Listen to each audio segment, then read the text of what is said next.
blockchain. There's a lot of misinformation in the market, and I think, as I'm sure we'll talk about as we're up here, I think in some ways you have these kind of holy wars playing out. One of them is this idea that, hey, these things will never solve payments problems at scale because of the volatility. Let's think about that for a minute. So I can enable an XRP transaction in 3 seconds, and so I have to take the volatility risk of XRP for 3 seconds. Or I can use fiat and use a wire transfer, and I'll say through SWIFT, and that usually is about 3 days. 3 days is 270,000 seconds.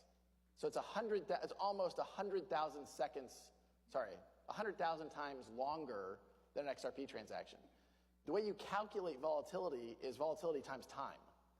So if you reduce the time by a dramatic amount, even if the volatility is a lot higher, you actually have less volatility risk through an XRP transaction than you do a fiat transaction with SWIFT.